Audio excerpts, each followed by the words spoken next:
Welcome to our channel. Coco Gauff's $4.8 million triumph sparks controversy as Saudi faces backlash despite efforts to impress human rights advocates. Coco Gauff ended the 2024 season on a high note by winning one of the biggest trophies of her career so far. She defeated China's Qinwen Zheng in a three-set thriller at the final match of the 2024 WTA Finals. Although Gauff's season ended with that impressive win, there is still no end to the controversy of Saudi Arabia being the host of this iconic tournament. A few months ago, WTA signed an agreement with Saudi Arabia which mentioned them as the host of the event for 3 years. However, as soon as this announcement was made, it sparked a series of protests. The tournament is over, but it's still facing a major backlash for its strategy for hosting the WTA Finals. Prominent figures in the tennis world, including Chris Evert and Martina Navratilova, have time and again voiced their opposition to the decision of picking Saudi Arabia as the host for this tournament. Reason? According to various reports, Saudi Arabia has faced international criticism for its human rights practices, lack of gender equality, and even for the death penalty.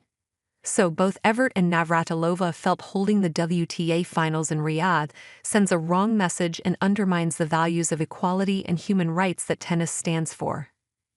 They claimed taking the WTA Finals to Saudi Arabia would represent taking a significant step backward.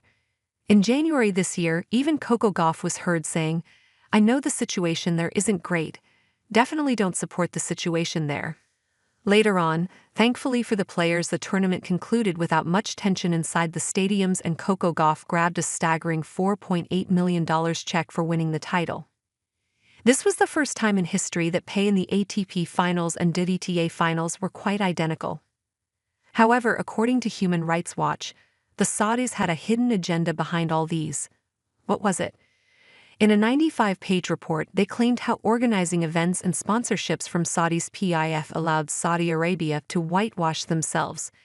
The organization claimed that this was a case of sports washing. According to Stanis Ellsborg, head of the Play the Game initiative, investing in women's sports sends a signal to both the domestic Saudi population and the rest of the world that they are doing great things for women. He further claimed, "I think one of the key reasons behind their sports strategy is that they really don't want people to talk about their violations of women's rights or LGBTQ+ people. They want us to talk about all the good things they do for world sports, and that they also do for women's sports." Minky Worden, the HRB's Global Initiatives Director, stated that in many aspects of life, a woman in Saudi Arabia cannot make decisions without the consent of a male relative. She also noted that the best evidence that women in the country are still heavily dependent on men was the dismal turnout at the stands. Did Coco Gauff have any second thoughts before taking her flight to Saudi Arabia, though? Well, she also revealed that she had a grim conversation with her father over her trip to Saudi Arabia. She said, "I would be lying to you if I said I had no reservations. Obviously, you know who I am and the things I speak about. First, for the LGBTQ+ community, for me, it's always a community I'm going to fight for. I have family, friends who are part of this community. I hear your concerns." However, at the same time, she also felt, "I really do feel like, in order to ignite change, you have to start little by little." All she wanted was to inspire millions of women in that part of the world to take up the racket sport and be their own hero. Perhaps she managed quite a bit of it too by winning the title. What did she say, though, after winning the WTA Finals?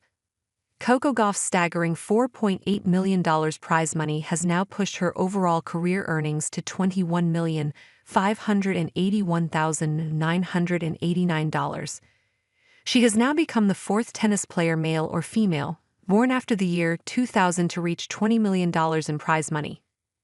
The other three are 21-year-old Carlos Alcaraz, 23-year-old Iga Swiatek, and 23-year-old Jannik Sinner.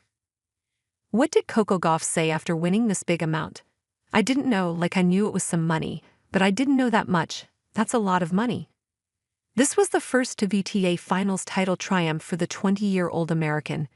She has had a lot of ups and downs this season. Shortly after finishing the match against Zheng, she looked a bit emotional. Later on during the interview, she revealed, "At the end of the match, when I fell on the floor, I didn't think I was going to do that. I kind of made a promise to myself that I will only save that for Grand Slams. But honestly, to the way the match went, I was like, I'm just tired. I just want to lay on the ground.